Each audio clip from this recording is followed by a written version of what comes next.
అనేది మొదటిది, రెండవది సమస్తము మీకు సేవ చేస్తాయి అనేది రెండవది, మూడవది సమస్తము సమకూడి మీ మేలుకే వస్తాయి అనేది.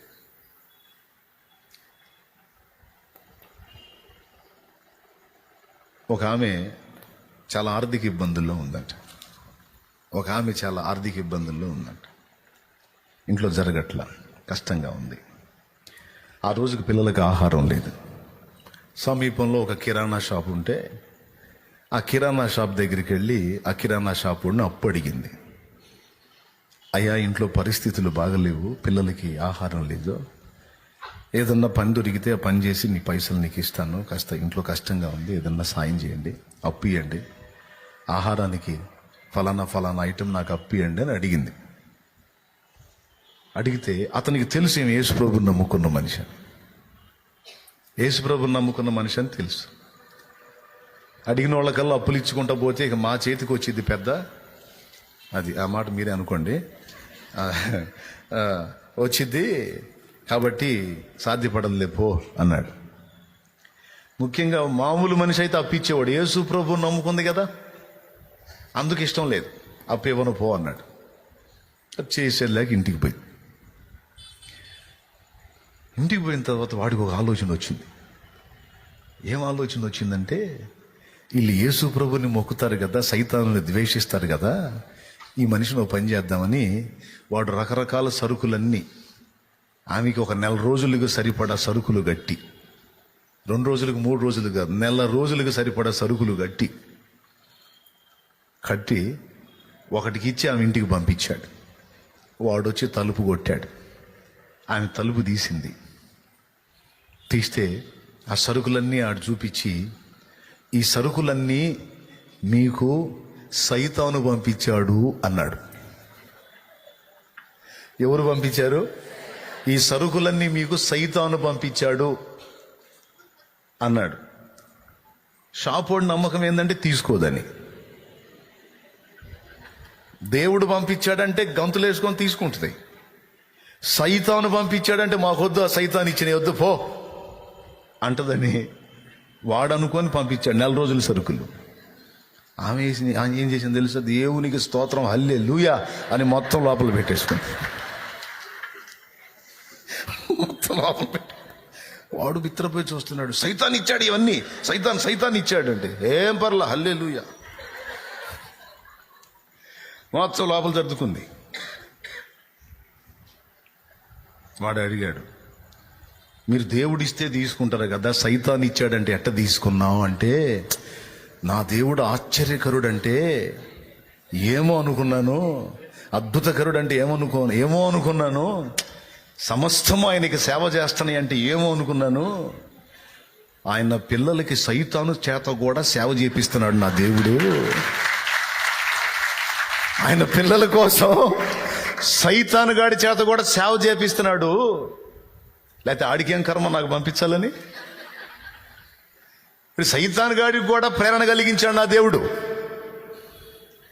నా బిడ్డకి సరుకులు పంపించిన దరిద్రుడా అని. ఆడికి ప్రేరణ కలిగించాడు కాబట్టి ఆడు నాకు పంపించాడు. లేకపోతే వాళ్ళోడికి పంపించుకోవాలి, వాళ్ళకి పంపించుకోవాలి. ఆడికి రివర్స్ కదా నేను, నాకెందుకు పంపించాడు? నాకు అర్థమైంది, నా దేవుడు ఆశ్చర్యకరుడు, తన బిడ్డల కోసం అవసరమైతే సైతాన్ని కూడా వాడుకుంటాడు. నిజంగా మీకు తెలుసో తెలీదో, చాలా దెయ్యాలు ఆత్మలు తీసుకొచ్చినాయి. మామూలుగా రానోళ్ళు మామూలుగా చర్చికి వెళ్ళి చూసి నన్ను ఇటు తిప్పుకొని పోయే ముఖాలు దెయ్యం పట్టిన దెబ్బకొచ్చి పడ్డారు.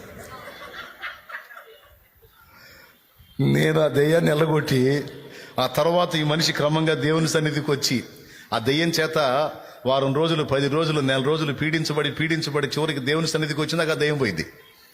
దెయ్యం పోయిన తర్వాత ఇక మందిరంలో స్థిరపడి ఆ మనిషి ఆరాధిస్తుంటే నాకు ఫస్ట్ దేవుడు గుర్తు వచ్చాడు, తర్వాత ఆ దెయ్యం గుర్తు వచ్చింది. దేవా, వాక్యాన్ని ఎంత బాగా రాయి, సమస్తము ఆయనకు సేవ చేస్తున్నాయి అన్నది ఎంత నిజమో, ఆయనను ప్రేమించే పిల్లలకు సమస్తము సేవ చేస్తాయి అనేది ఎంత వాస్తవం. ఈ సత్యం అర్థమైతే మనకు కీడుగా పరిణమించినటువంటి పరిస్థితులు కూడా మనకు సేవ చేయడానికే అవి వచ్చినాయని నీకు నాకు అర్థమైతే ఇక మన ముఖాల్లో విచారం, వేదన, దుఃఖం, కృంగుబాటు, దిగులు, సీదేయటాలు ఉండవు. ఎప్పుడన్నా చూడు, ఆనందమే పరమానందమే ఆశ్రయపురమైన యేసయ్యా నీలో ఆపత్కాలములన్నిటిలో ఆదరించిన అక్షయుడా నీకే స్తోత్రము.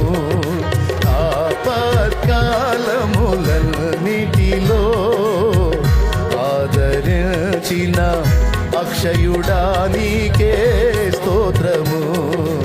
ఆనందమే పరమానందమే ఆశ్రయపురమైన యేసయ్యా నీలో అని ఎప్పుడన్నా చూడు పాటలు పాడుకుంటూ తిరుగుతావు, ఆనందంగా తిరుగుతావు. వంట చేసుకుంటున్నా పాటలే, పని చేసుకుంటున్నా పాటలే, పక్కన వాళ్ళకి మైండ్ పోవాలి. ఎప్పుడన్నా చూడు ఇగిలిస్తానే ఉంటావు, పాడుతానే ఉంటావు. నీకు బాధలు లేవా?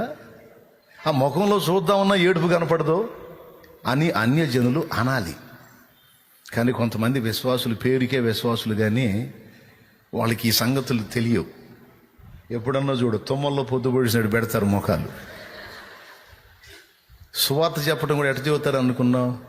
నమ్ముకో వదినా, యేసుప్రభు నువ్వు కూడా నమ్ముకో, నేను నమ్ముకున్నాను, నువ్వు కూడా నమ్ముకో అని ఏడుపు ముఖంతో చెబుతే ఎవడన్నా నమ్ముకుంటాడా? బెదరు నమ్ముకో, బెదరు నువ్వు కూడా యేసుప్రభు నమ్ముకో, పరలోకం పోతాం, నమ్ముకో అంటే ఎవడన్నా నమ్ముకుంటాడు? మరి బాబా నువ్వు పోతున్నావు, నీ ముఖం అట్టుంది, నువ్వు ముందు బాగుండాయా, నువ్వు సంతోషంగా ఉండు, తర్వాత చూద్దాం లేదన్నా ఉంటే. ఎందుకు? నువ్వు ఎవని యందు విశ్వాసం ఉంచావో, ఎవనితో నడుస్తున్నావో, ఎవని మీద ఆనుకున్నావో, ఆయనలో ఉన్నదేందో నువ్వు అనుభవించితే, ఆ విషయాలను నువ్వు విశ్వసించితే, రమ్మన్నా కూడా దుఃఖ ఛాయలు నీ దరికి రావు. పెదాల మీద ఎప్పుడు చెరగని చిరునవ్వుతో అలా సాగిపోతా ఉంటావు. ఎందుకు? నేను నమ్మిన వానిని ఎరుగుదును, సిగ్గుపడనెన్నడు. నేను నమ్మిన వానిని ఎరుగుదును, సిగ్గుపడనెన్నడు.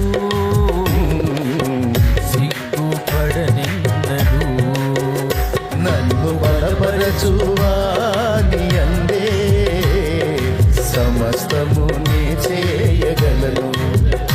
నన్ను బలపరచువాని ఎందే సమస్తము నీ చేయగలను. దేవునికి మహిమ. ఇదే పాట.